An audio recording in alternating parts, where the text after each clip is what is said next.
dance this week? No dance this week? I'm waiting for the finger dance. There it is. There it is. All right. And with that, we can now officially begin this edition of Donovan Bailey running things. I am Jason Portuondo. He is my main man, my virgin, the living legend, Donovan Bailey. What's going on, man? You good? You look refreshed. I'm hot. I'm hot right now. I'm hot. It's like 80 degrees outside. Well, no, it's like 90. But who's complaining? No one's complaining. It's 96 degrees in the shade. So I'm hot. I'm gonna be sweating. So you might see me, use a towel or something. But no. So you know what? I'm not even gonna do that. I'm gonna soldier through this podcast. Yeah, so exactly, man. Exactly. Don't complain, man. Never. Summer is not officially here, but it certainly feels like summer. I know you're in Jamaica. I'm here in Canada, but we're hitting like 80 degrees today, 85. So it's okay. Nice. Yeah. I love that. Yeah. And then we got the humidity though. You don't have humidity in Jamaica. It's just kind of just that nice raw heat, right? Well, I mean, it is. I'm in Kingston, so the humidity touches down differently. So yes. That's why I'm sweating. But listen, sweating is healthy for you people. So at the end of the day, I need to hydrate, which I don't often do. Okay. I will be drinking some fresh juice and water today. So man, all is well. No complaints. No complaints, Jason Portuondo. And we've had the great people tuning in. Yeah, and we've had some complaints, and rightfully so. We've had people saying, "Listen, you guys got to get on this on a more consistent basis because we don't know when you're going to be on, and we're kind of lost." So, hey, I feel you, and I think this is the first time this year we're going back to back with shows, right? Weekly. Well, here's the thing. First of all, thank you for your feedback. I never see criticism as something that to be offended by. Anything that anyone says about either what we're speaking about, how we speak about it, how often that we're live on air, to us, it is a team. It's a teamwork situation where we look at and see how best we can offer the product that I have here to you, the audience. So yes, thank you for your words. And yes, Jason, we are going back to back, and the season is getting hot. And this is something that, this is something that's good. So for those that saying they can't plan around it, I will say this: we missed you too. There you go. Here we are. All right, here we are, and this is a fabulous time for me because I can actually say I won the same amount of races last week as Akani Simbini did. So I can't see that very often, right? So the man took a week off and said, "You guys go ahead and play. You guys go ahead and play because I'm just too good right now." So we will visit the Kip Keino Classic coming up in a matter of seconds as part of our race of the week. We're going to talk Lachlin Kennedy. We're going to talk Kung Fu Kenny. How about Kenny Bednarek? Man, he is just unreal right now to start this season. He's also undefeated, like Simbini. We're going to talk Melissa Jefferson-Wooden. We're going to talk Taylor Jordan, right? I mean, here's a guy who's that guy? Playing football, and all of a sudden he says, "I'm going to just do a little track thing here." I know it wasn't win legal, but still runs a 9.75. So we'll get your top five. We've got a lot to get to, so let's get to it. First up, as always, our race of the week brought to us by our good friends at Biopod and biopods.com. Always a chance to embark here every step. All right, run the ting, Mike. Run it. Let's go. Run the ting. A brilliant start from Omanyala. Walaza not quite as good as he was in that recall, but here goes Lachlin Kennedy. Could Lachlin Kennedy go under 10 seconds for the first time and take a big win? 9.98 for Lachlin Kennedy. There it is. The 21-year-old for the first time in 22 years, an Australian male goes sub 10. And, I know he's good friends with Goat, and Goat wanted to be the first to do it. He's done it, but not legal. But this was actually legal at Kip Keino, DB. He beats a strong field, which included some big-time Africans by the name of Walaza and Omanyala. You know what, man? I've always been real cool with the Australian sprinters. Like when I was competing, like Damien Marsh, there's several of those guys. It's really, really good blokes. The guys that came third, then they came third at Worlds in '97, I think. Okay. And they also raced at the Commonwealth Games. But I've always been really cool with the Australians. I love this kid. This kid's a gamer. Lachlan Kennedy. He ran 6'4" indoors in the 60. I'm like, who is this guy? Oh, maybe it's outdoors. It's an outdoor 60. Who knows? Maybe the flash in the pan. Kid goes to World Indoors, medals. You know what I mean? Yeah. Comes outdoors. Took on Gout. Gout's 17. He's 21 or 20. 21. Took him on, dropped some licks. Then Walaza, he raced last, but in the same race today, that you're talking about, another young kid, and also won. So, man, listen. First of all, impressive for a young kid out of Australia.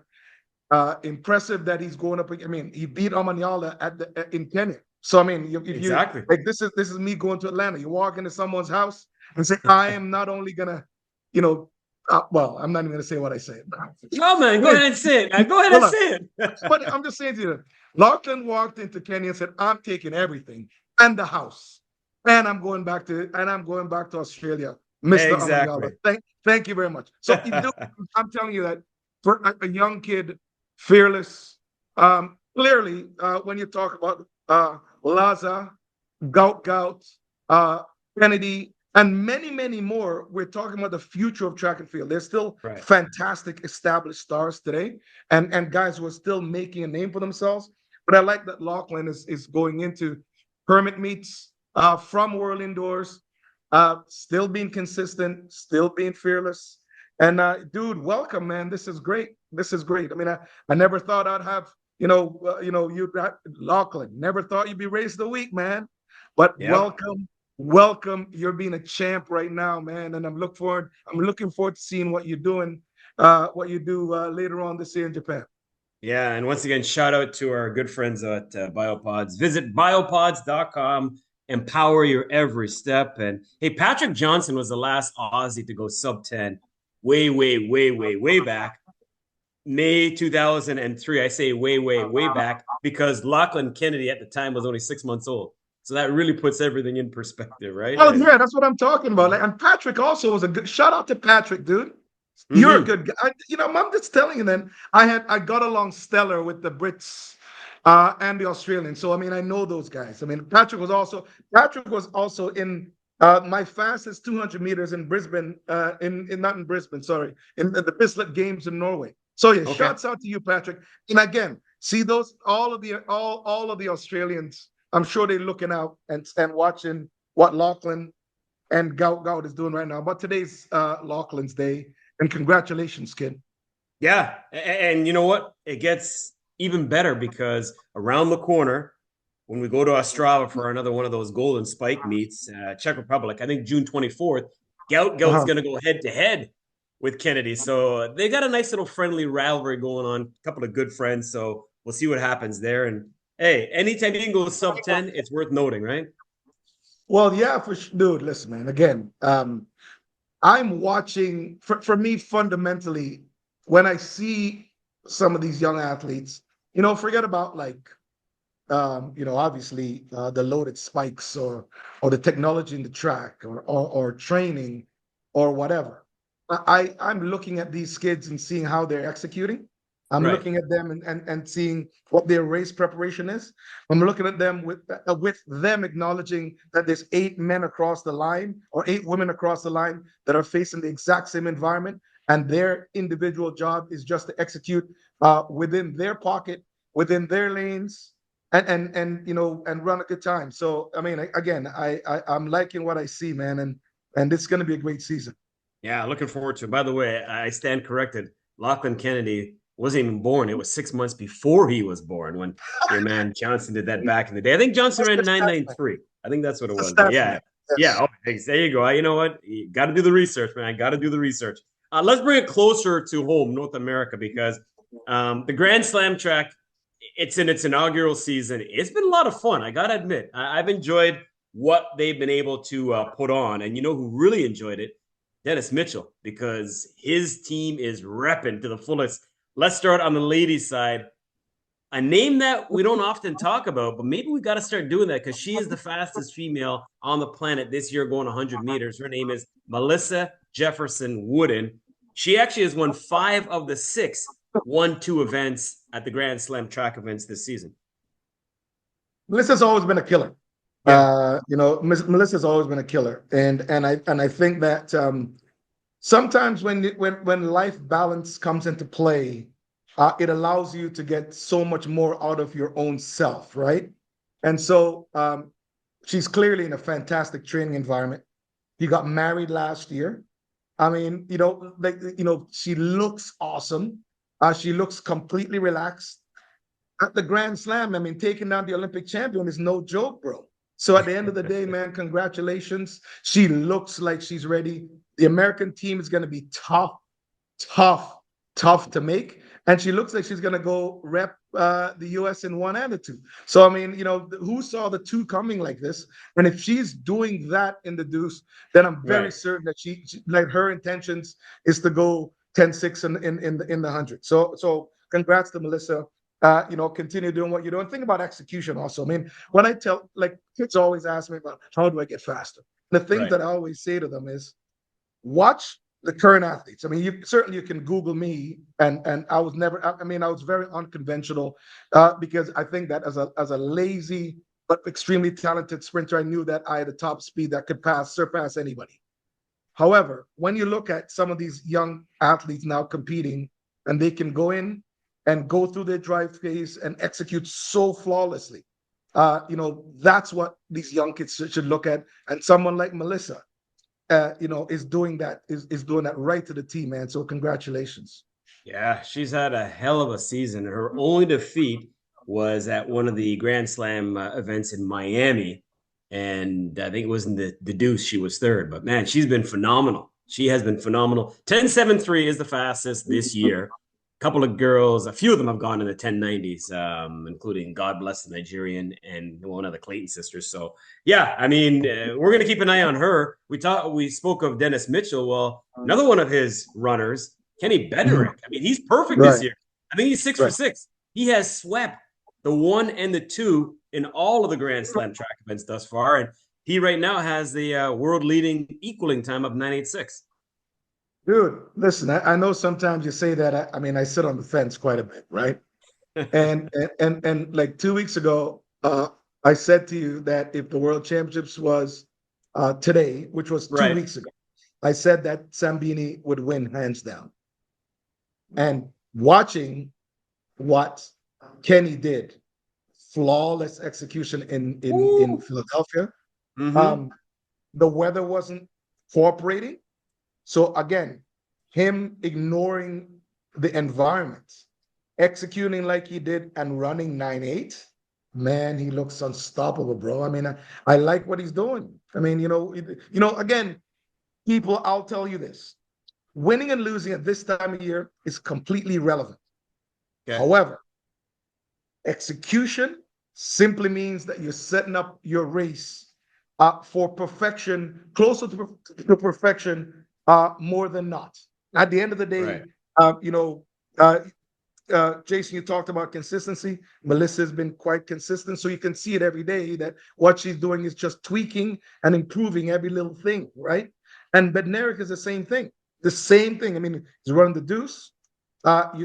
See him coming out of the blocks, going hard into the corner, relaxing, coming off, standing up and leaving the other athletes that he's competing with or against. Then we're talking about the 100 meters. Same thing, driving out of the blocks, not being concerned at all about all those very fast starters over the first 30 meters. So again, when you're watching it, execution at this point to me is the greatest thing that we all need to look at. Winning at even times doesn't really matter at this point. The World Championships is in September. So I like to see the consistency or the tweaking of people. The 3-day concept is now a 2-day concept. Not a problem at all. So at the end of the day, the fans, they're not showing up in droves yet. but I got to say, shouts out to him for trying the thing. Mm-hmm.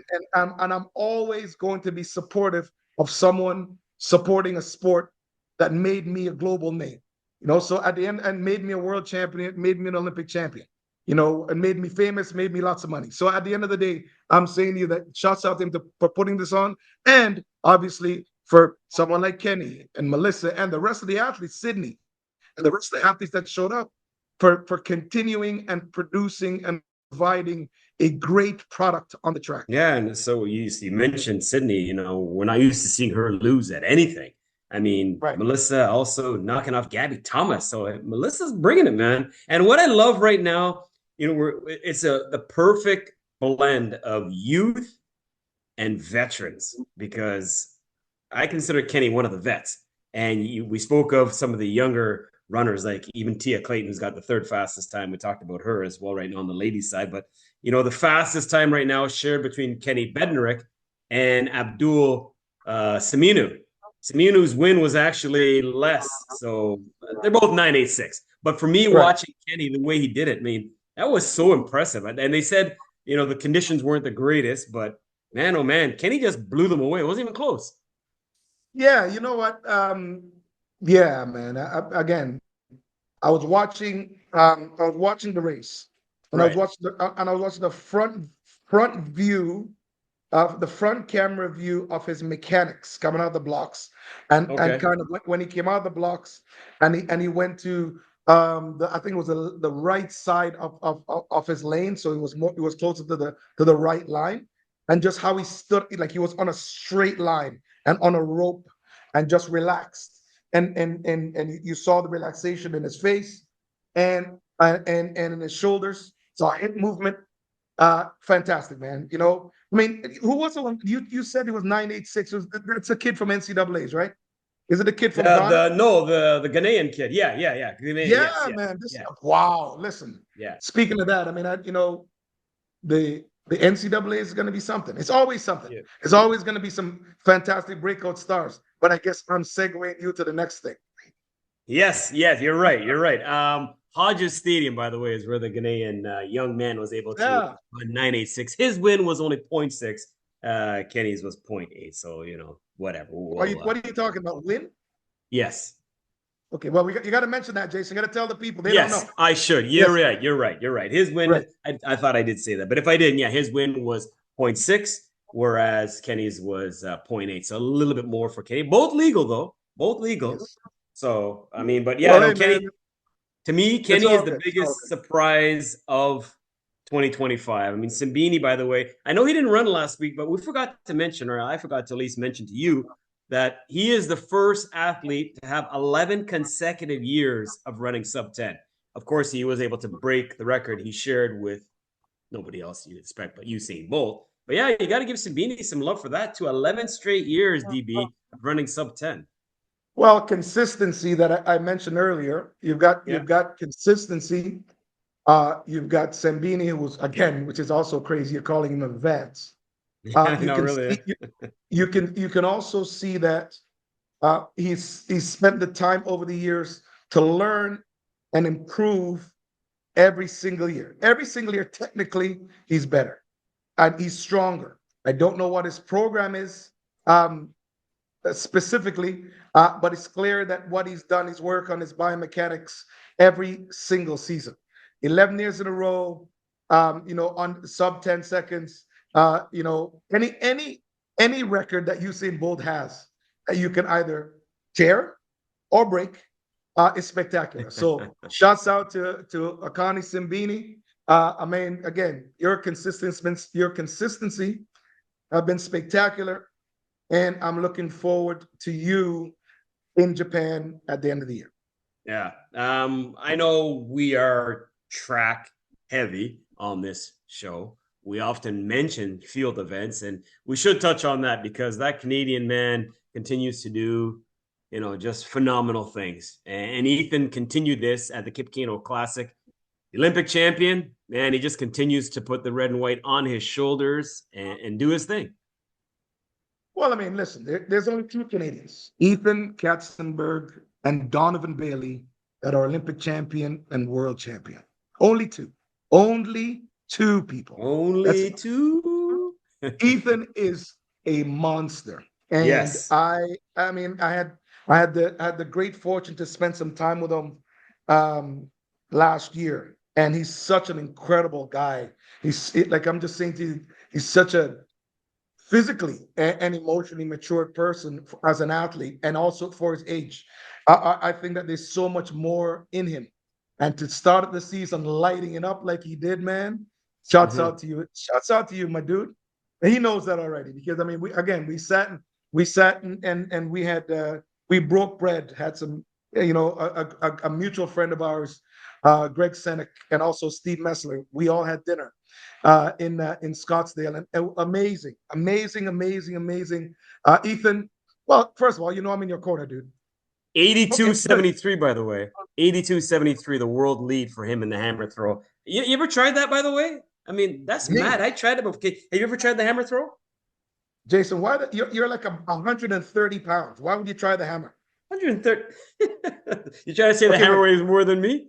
It's 47, by the way. 147, not 130, but that's okay. You're close enough. Yeah, but no, it's difficult.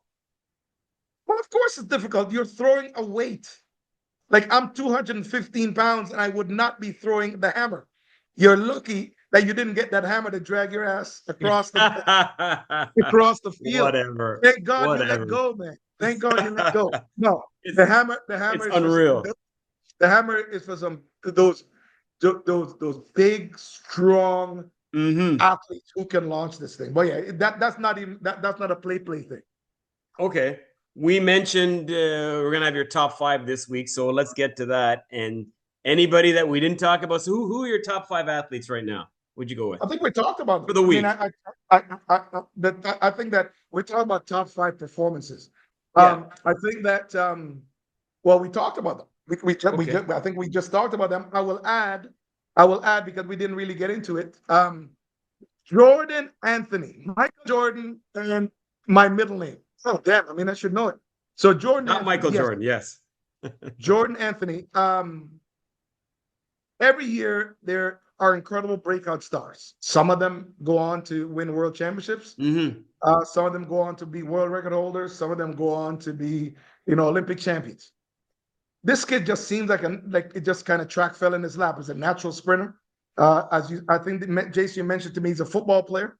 Well, he was formerly. Well, it sounds like he still is. Yeah, I don't know if he still is. I don't know. And if I know my people, the Raiders, they're going to draft him if he goes to the draft. Anyways, every year there's a particular set of athletes that break out during the NCAAs. The NCAAs is in a couple of weeks, and so we know that he's one of the people that's well. I mean, you've got him, and you have the Ghanaian kid who just ran 986. Yeah. So that's going to be incredible at NCAA finals. So I'm looking forward to that. Both of these guys might punch their ticket to the World Championships. We'll see about that. The Ghanaian kid will make the team. The U.S. team, not so much. Let's just say this: the U.S. team, especially the men's sprints and women's sprint, they don't hand out positions. So it doesn't matter if you're coming in running 9.75 with any kind of win.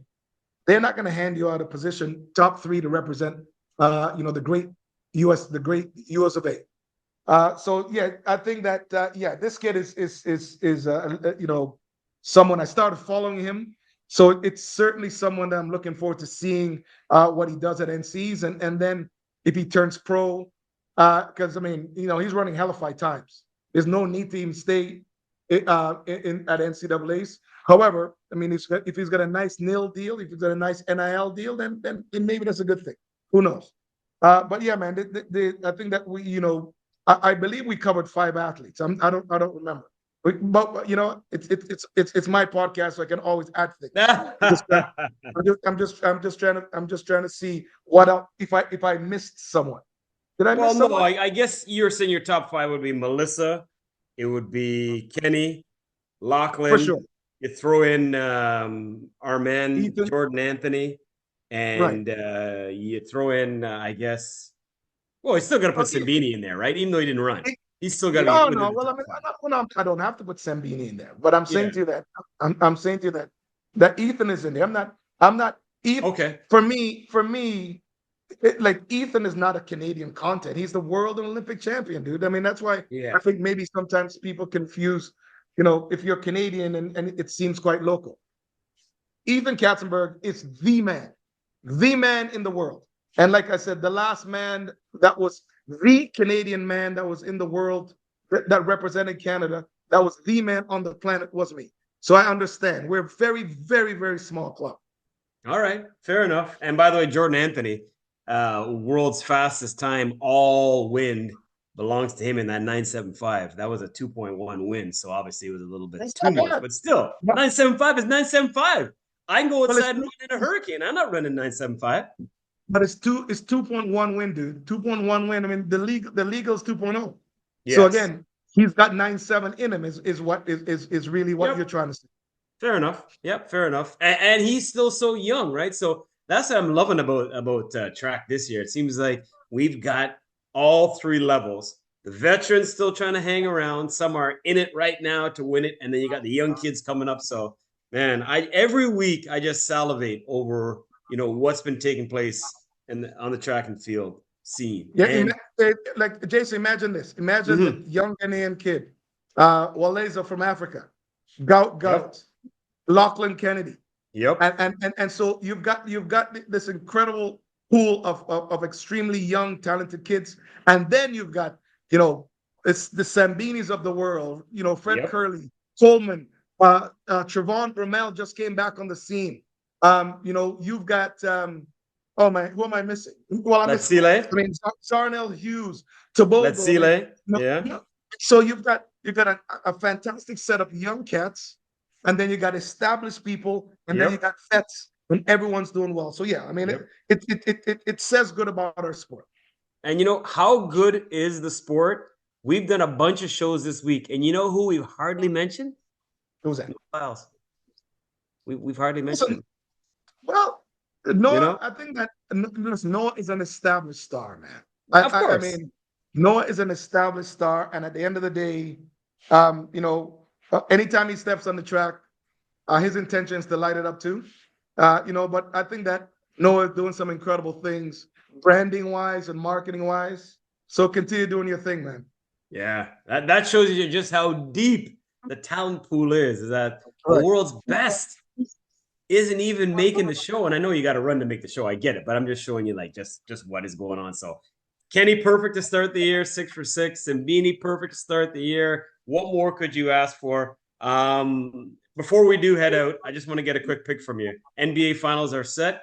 A lot of Canadian content. Are you going OKC or are you going Indiana?